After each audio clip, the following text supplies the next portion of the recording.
Labdien, cienījamie žurnālisti! Dear journalists,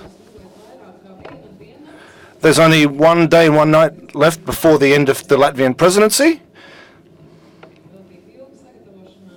It was a long time in coming, and a lot of work has been put in. Now to just talk about the results, I give the microphone to Prime Minister Laimdota Straujuma. Good morning. As I've already said, after 6 very intensive months of the presidency, I can say that we have done great work. We have done what was expected of us and even more. First, we have advanced on the tasks that were set for us. At the same time, we've also shown that we are capable of reacting to complex and unexpected situations. As has already previously been said, the Latvian presidency has taken place during a complex time. The challenges were connected with the security situation in Europe, within the European Union, and in the wider world. Therefore, and the important part of the presidency were issues about the values of Europe, about the democratic traditions of Europe. The Latvian presidency advanced the work of the Council, and we've invested a lot of work so that together with the European Commission and the European Parliament, we create the best compromises possible on important legislation, which would make further contributions to the further economic growth of the European Union and its people. So that I won't just run off into empty words, I'd like to mention a few examples. Finance for investments, the European Strategic Investment Fund, together with the Commission and the European Parliament, we were able to adopt and prepare things in record short time, 4.5 months, which compared with the European tempo of 1 year, this is an excellent result. We also achieved agreement so that more young people will be able to get stipends for studies, and European citizens in trouble will be able to get help in any other European Union country. It will be safer to purchase travel products over the internet. These are 3 examples.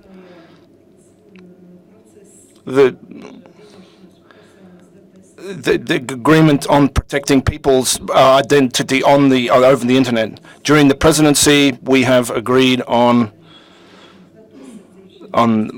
protection, the principles of protection for this data. We have reached agreement also on rights to anonymity on the internet.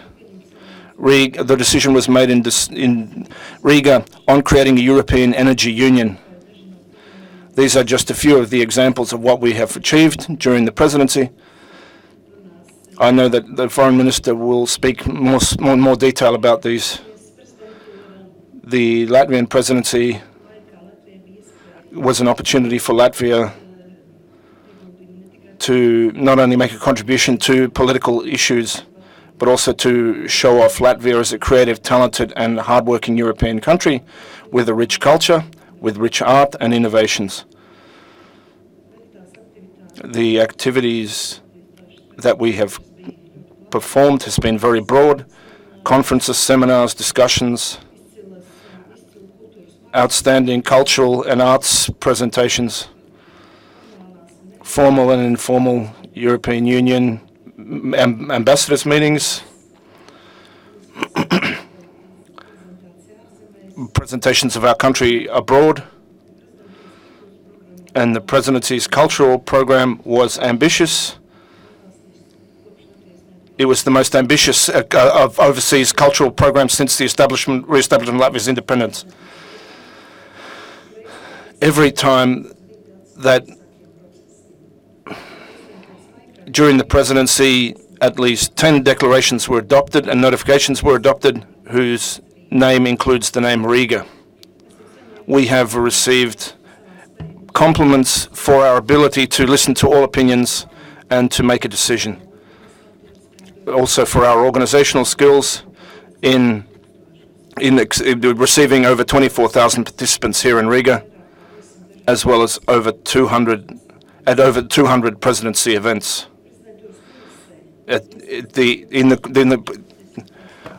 Many state employees were involved in organizing the presidency, and this process has changed us all. We began work on January 1st. We were well prepared. We continued to learn during this 6-month period. We have gained invaluable experience. We have become more self-confident, more knowledgeable, and I believe that this will help Latvia's further interests. We have also demonstrated that we can work well under tense and stressful conditions. Thank you to ministers, members of parliament, diplomats, civil servants, experts, NGOs, social partners, cultural workers, journalists, translators, interpreters, Interior Ministry employees, supporters of the presidency, as well as society as a whole, for your understanding and cooperation. The knowledge and skills we have gained must be used to develop our country further. The presidency is over, but the work in developing our country goes on. As is already well known, our government declaration includes the fact that the aim of the government is improving the quality of life of people. This is not possible without developing the economy and education. I believe that we will be able to put all this knowledge and skills to work so that here in Latvia, step by step, we do the work that people expect of us. In conclusion, I would like to say that we always have to analyze what we've done, but occasionally we also have to objectively assess our achievements and also to be proud of them as we move on. Latvia is moving ahead. Thank you. And now the floor is given to the Edgars Rinkēvičs, Latvian Foreign Minister. Good afternoon, dear journalists. I would like to say that in very short words, just a summary about Latvia's first presidency in the European Union Council. It has been successful. It has been successfully managed and almost completed. Although we have a little bit more than 24 hours left, we all know about dramatic events going on now in relation to external and internal challenges. But still, if we look at the strategic priorities of the presidency that we set forth, then competitive Europe, digital Europe, and inclusive Europe, and I think that all of these three priorities, we have achieved them. And the Prime Minister already mentioned that about strategic investment plan or Juncker's plan. And I have to say that it is a good stimulus for European Union economic growth and also for member state growth. And now for us, we have to think how to further attract more and more resources for our energy sector, transport sector, science and research sector, and for development of these sectors. And also what the Prime Minister talked about is in Riga.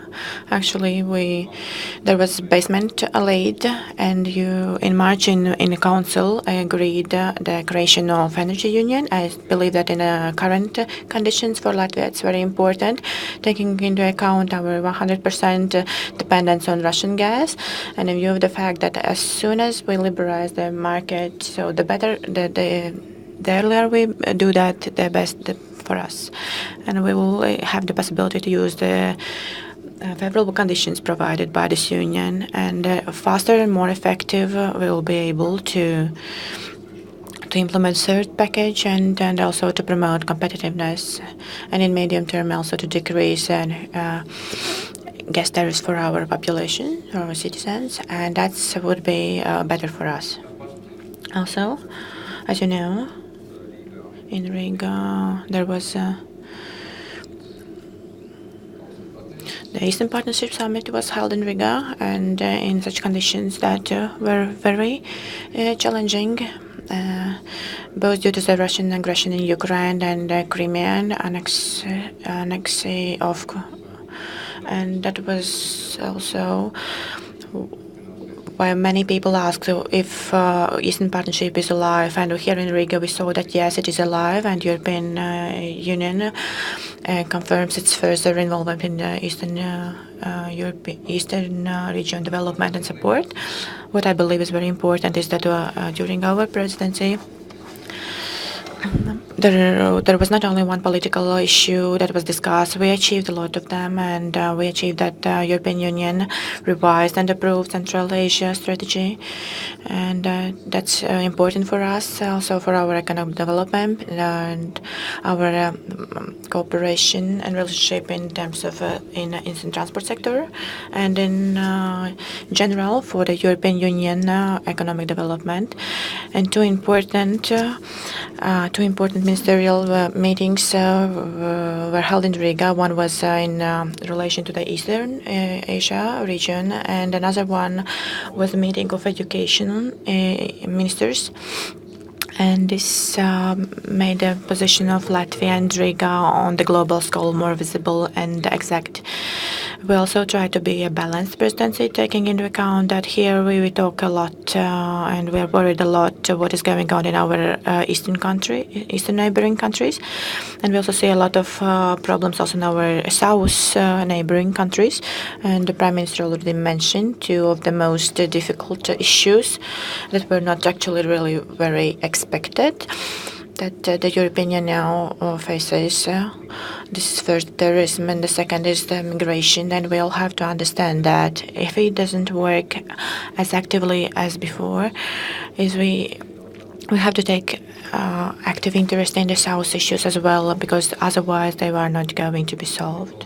So that's why I'm happy that my colleagues in the government, also in the foreign ministries, are very capable to react to these issues. I don't remember in the history of European Union, there are emergency meetings held of the Euro Group, and here in this presidency it was the case. One was related to the migration, and another one was the situation in South. And that's why I think that all the issues related to the presidency and the strategic priorities of the presidency have been advanced successfully.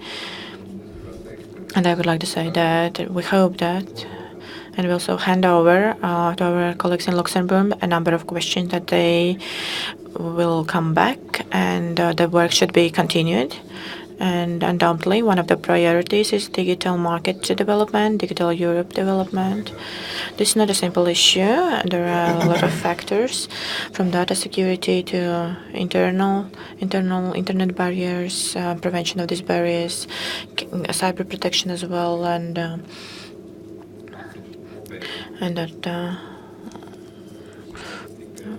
policy in general in the European Union that the Luxembourg presidency will continue to work on. And we have already talked about this with the foreign minister of Luxembourg. And second is that we would like to continue to see active work on the Eastern Partnership, Eastern neighbor regions, and the South neighbor countries as well. Because, as I said, these two regions currently are full of a number of problems, starting from what I already mentioned about Ukraine, and also what we see in Moldova and Georgia. And I would like to see further implementation of the support package in Ukraine, Moldova, and Georgia through association agreements, free trade agreements, and creating more individual partnership with countries in South and East. And also the work will continue on the fight against terrorism, and also speaking about things that are related more to causal causes of conflicts in our south neighboring countries, and also a number of issues related to poverty. Latvian presidency has already started very successfully, and we had a first discussion at the ministerial level in June. The strategic communication strategy plan and defied what we now call as the Russian propaganda. And here I would like to believe that the work will go on also during the Luxembourg presidency. The plan has already been prepared. The plan is discussed, and the plan will in the near future will have to be adopted. And there are things already to strategic investment, fund development, and energy union development. These are the things that I will definitely would like to see. Also was things that taken over from our presidency further on and continued also by the following presidency during the Luxembourg presidency. And of course, colleagues in Luxembourg will complete what we have done in the climate change package December meeting in Paris, and after 2015 cooperation goals and the common position in the annual summit in September that is expected. These are successfully launched things, and they will be continued also during the Luxembourg presidency. And finally, if I have to sum up all the main achievements and success, and undoubtedly the main achievement for Latvia was what already Prime Minister mentioned. I don't want to repeat them, but I would like to underline that is first more experienced, more developed, more aware civil servants and diplomatic corpus. Our first ambassador in Brussels from the very first days asked their colleagues, attachés and diplomats to put down very carefully in writing what are the things that other diplomats and attachés would like to see from the presidency.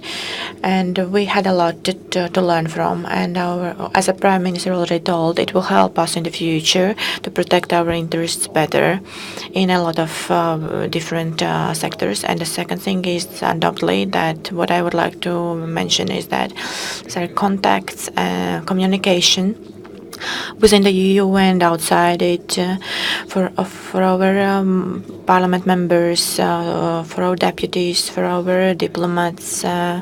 These contacts stay, and what I believe is that one of our foreign services tasks to capitalize these achievements and to develop our country's relations with other countries, and also to develop the political links.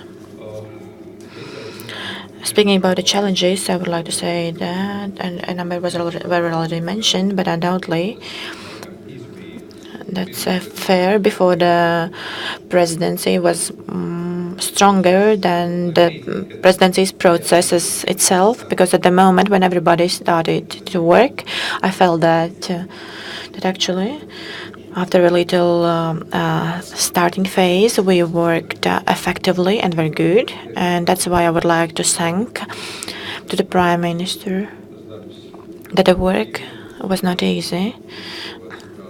To work balanced here in Latvia and the European Union context. For all colleagues and ministers, I believe all ministers have done very well and responsibly. All employees of the public administration, parliament deputies, because the parliament also had a lot of meetings, and the last one was just a few days ago. And also I would like to thank the colleagues in the foreign minister, presidency secretariat, for fantastic work they have done, and especially thanks for our for the people who participate in these events on their free will, and they did it almost with no remuneration. And what I have heard from delegations are the best words have been granted to these people. And I believe that here it has been an experience for them, for their future career, for their future work search, and that will help them. And of course, nothing will end after the 13th of June. We will continue to work within the Presidency's trial framework. And as I said, in the foreign service, we are going to concentrate on 3 priorities. And one is, of course, external relationship development of Latvia, taking into account also during what has happened during our presidency. We have 1 year to complete negotiations with the Economic Cooperation Development Organization, OECD, and the most important task here in this very changing environment is to strengthen our national security, and I would set this as a number 1 task within the framework of European Union as well as NATO. Thank you. Journalists, questions?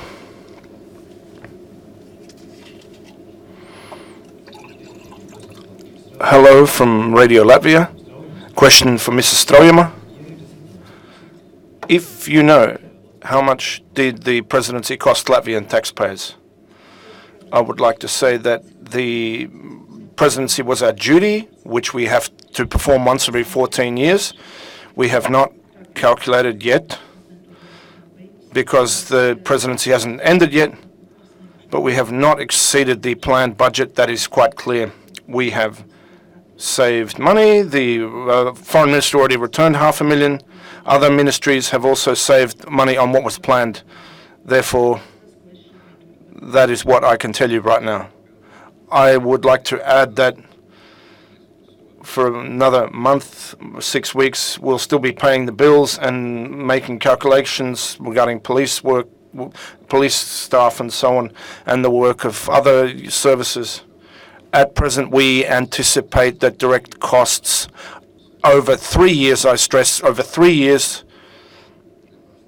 will not exceed 60 million euros.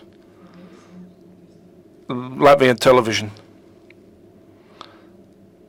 Hello. A question to the foreign minister. You mentioned challenges that you've faced in these 6 months, including the migration issue, and that ministers were very flexible and able to adapt to the situation.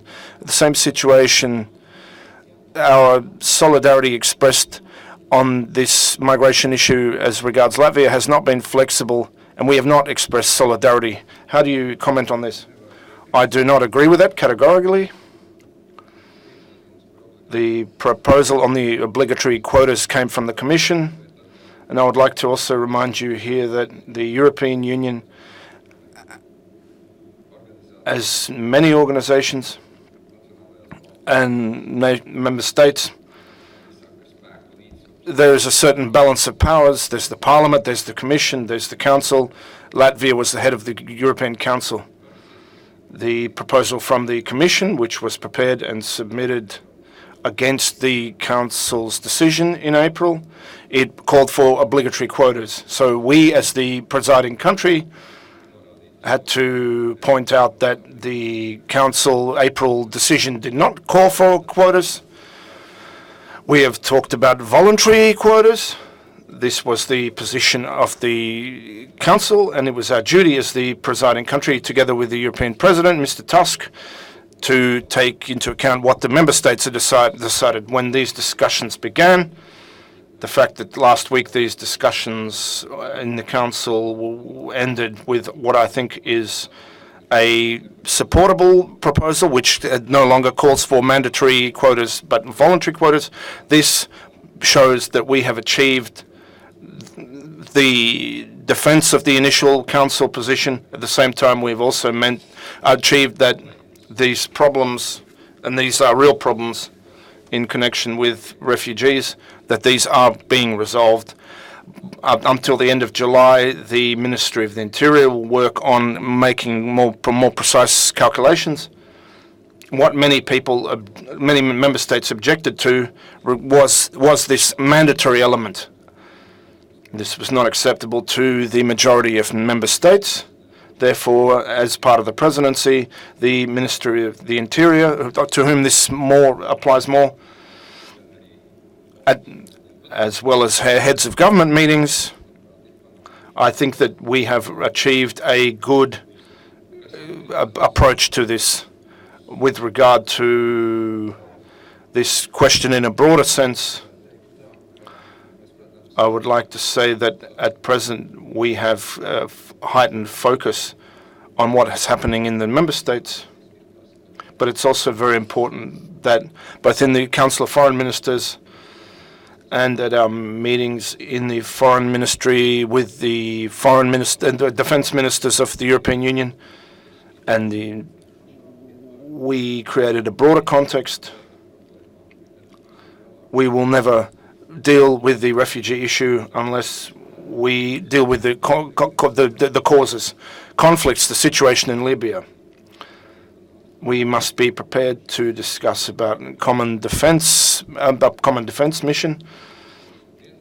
10 days ago, we must do everything so that a central government is re-established in Libya, and that would help resolve many issues. In addition, there are many other factors. Things are very interrelated. The fight against terrorism, Boko Haram in Nigeria, in Sudan, the events in Mali, all of this is directly relates to pressure on migration. People are mostly escaping from conflicts and violence. Secondly, we have clearly tried to move forward the European Union discussion on these questions. We are, as the European Union, the world's biggest development aid provider. We give money to many countries to help develop their institutions and to ease poverty. And it's a question of how can we use European Union aid to ease some of the causes that affect migration, poverty, conflict. These are the issues. But let's be realistic that this is a work over many years. As the Minister said,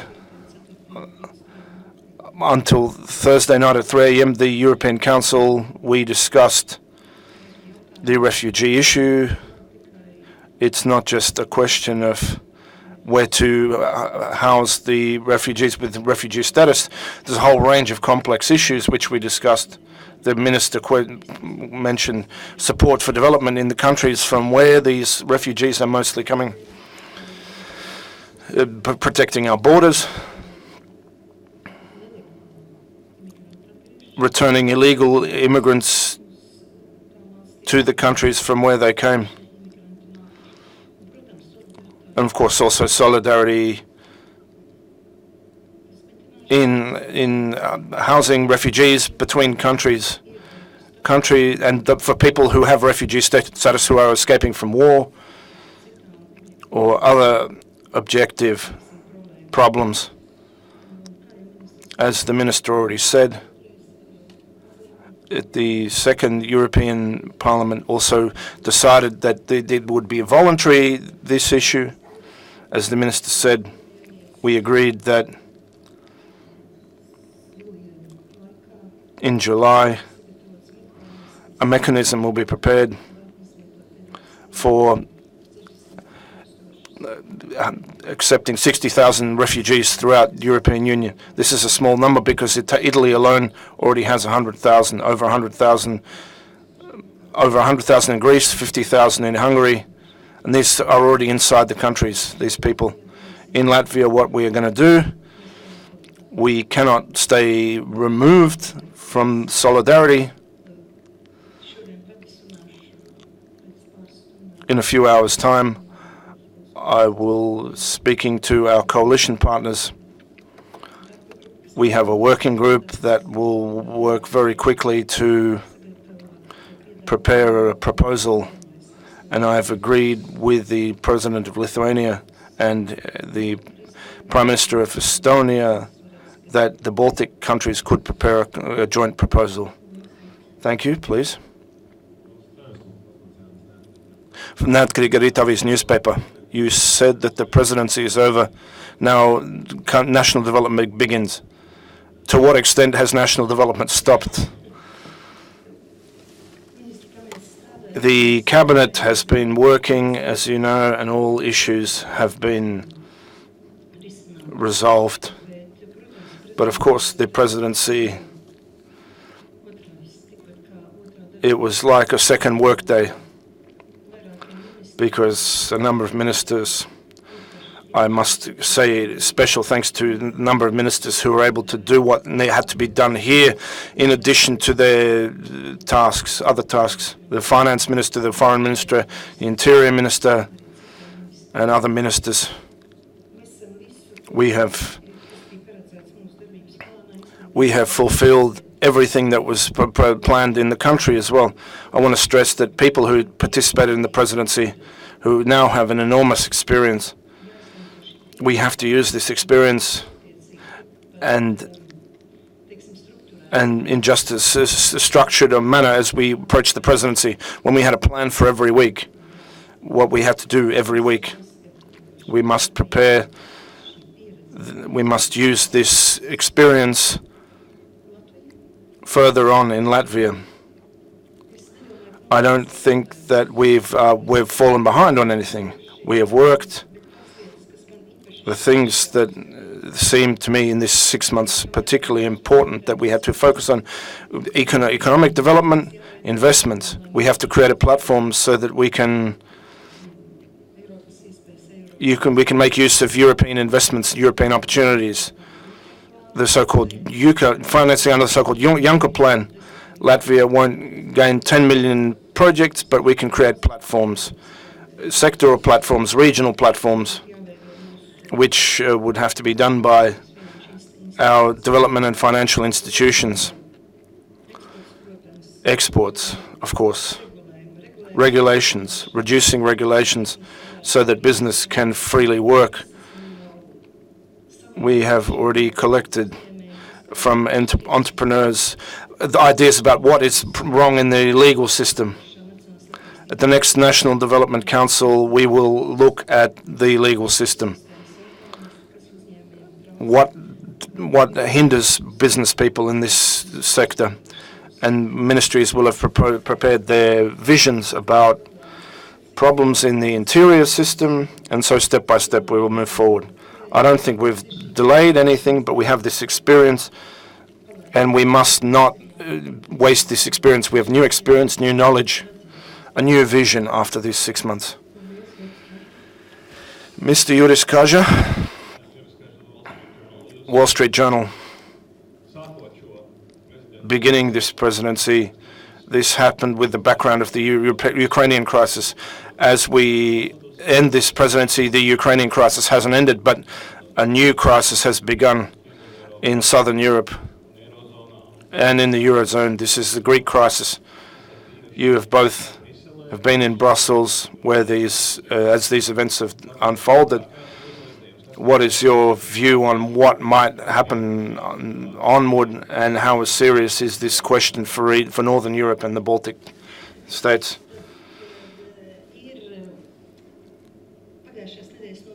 At the end of last week, we prepared a joint proposal from 3 institutions: the European Investment Bank, the European Commission, and the International Monetary Fund. Greece was offered a proposal for restructuring and developing its economy, and there was an agreement that Greece will evaluate, and on Saturday, 27th of June, will give its answer and until Saturday, we will still look for compromises together. But what Greece did was unexpected. It unilaterally broke off the negotiations because the negotiators were recalled, and it was announced that Greece will hold a referendum. In addition, the referendum will happen after the deadline for the second program, for the second loan program. This is the 30th of June, which is tomorrow. The European group is still prepared for discussions if Greece returns and begins discussions on the offer that has been made.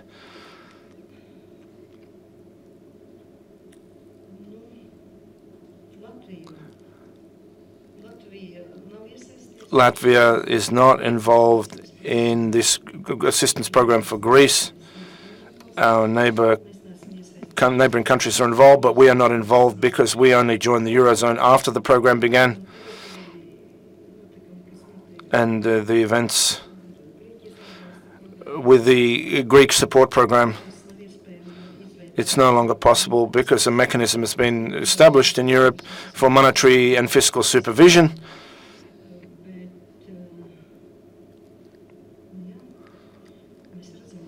We see what's happening in Greece right now. The Eurogroup and the European Commission are still looking for solutions and are ready for solutions if Greece begins discussions, recommences discussions on this loan. What will happen? I don't know. Perhaps there are some new developments today.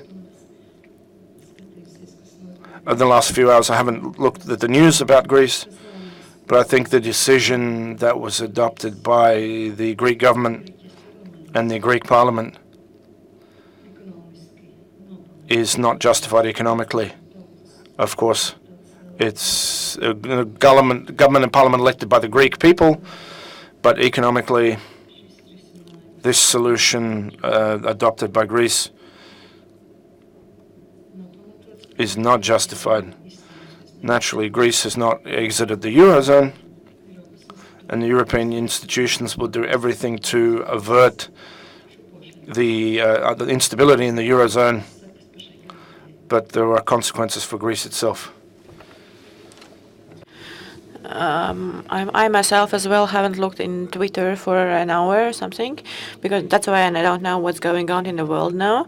But there are some things I would like to underline. First, in the beginning, in the presidency, we didn't promise to solve the Ukraine crisis. Of course, that's an issue that unfortunately will take a lot of time and efforts, involvement of European Union.